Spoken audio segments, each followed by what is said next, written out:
Netaji Subhas open university PG Bengali first year এবং পিজি3 পেপারটির assignment 2025-এর দুটি সেটের কোশ্চেন অ্যান্সার তোমাদের সামনে তুলে ধরছি। সেট 1 যে প্রশ্নগুলো এসছে দেখো, কেতকা দাস ক্ষেমানন্দের মনসামঙ্গল কাব্যের পালার সংখ্যা কয়টি? উত্তর 10টি।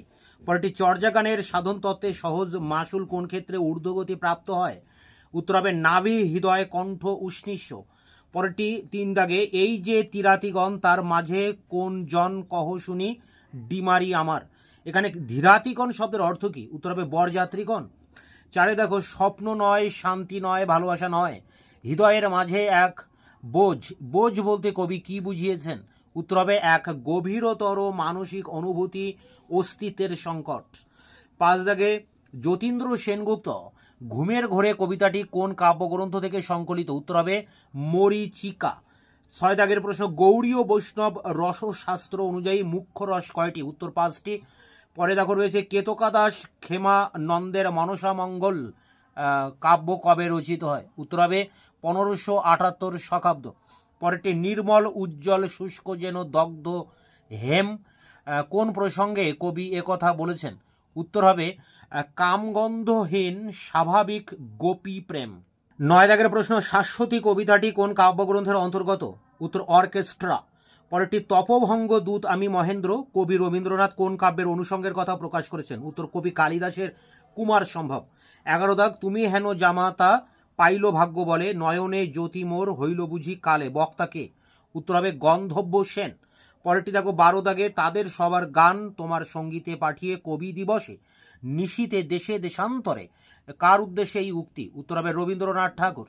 পরে 13 দাগের প্রশ্ন দেখো, মানুষের পাপ করিয়া মোচন কে রাধাতলে আবির্ভূত হলেন? উত্তর হবে কালা পাহাড়। পরেরটি দেখো, ক্ষীর অমৃত খাও বলি যে তোমারে সুখে নিদ্রা হরেপি ভেতরে, বক্তাকে? উত্তর হবে শনকা।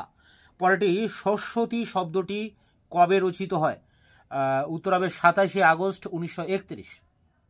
16 দাগের প্রশ্ন, মিটেছে কি তব সকল পিয়াস আমি অন্তরে মম তব বলতে কাকে বোঝানো হয়েছে? উত্তর জীবন দেবতাকে। পরেরটি সৈয়দ আলাওলের পদ্মাবতী কোন রীতিতে রচিত? উত্তর কোনোটি নয়, মানে এখানে অপশন যেটা রয়েছে কোনোটি নয়, ওটি উত্তর হবে। ভৈরব কল্লোলে কল্লোলীলা ত্রিপগথা ত্রিপথগা শব্দের অর্থ কি? উত্তর হবে গঙ্গা। পরেরটি তুমি বড় মন্দ কপালিনী কার উদ্দেশ্যে এই উক্তি? উত্তর হবে বেহুলা। পরেরটি দেখো রয়েছে শেষ প্রশ্ন 20 দাগে, কোন ঊর্ধ্বে চেয়ে কাদের রুদ্ধ মনোরথ কোন কবিতার অংশ? উত্তর হবে মেঘদূত। এই ছিল সেট 1-এর 20টি প্রশ্ন। সেট 2, আমি তারে পারি না এড়াতে, তারে বলতে কাকে বুঝিয়েছেন? উত্তর হবে বোধ। পরেরটি তোমার সৃষ্টির পথ, এখানে কাকে তুমি বলে সম্বোধন করা হয়েছে? উত্তর জীবন। পরেরটি চর্যা গীতিকায় কোন পদাবতার চর্যাপদ সবচেয়ে বেশি সংখ্যায় পাওয়া যায়? উত্তর 13 কাহান্নপাদ।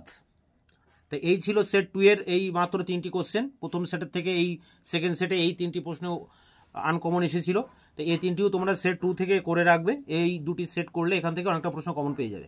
আমাদের অন্য যে সমস্ত পেপারগুলো রয়েছে যেমন বিজি 1, 2 এই সমস্ত পেপারগুলোর 2 সেট করে কোশ্চেন, এমনকি 3 সেট পর্যন্ত কোশ্চেন অ্যান্সার আমি দিয়ে দিয়েছি, সেগুলো সংগ্রহ করে অ্যাসাইনমেন্ট দেবে। দেখা হচ্ছে অন্য ভিডিওতে, ততক্ষণে চ্যানেলকে সাবস্ক্রাইব করে রাখবে, বন্ধুদের কাছে শেয়ার করবে, ভিডিওটি ভালো লাগলে অবশ্যই একটা লাইক দেবে।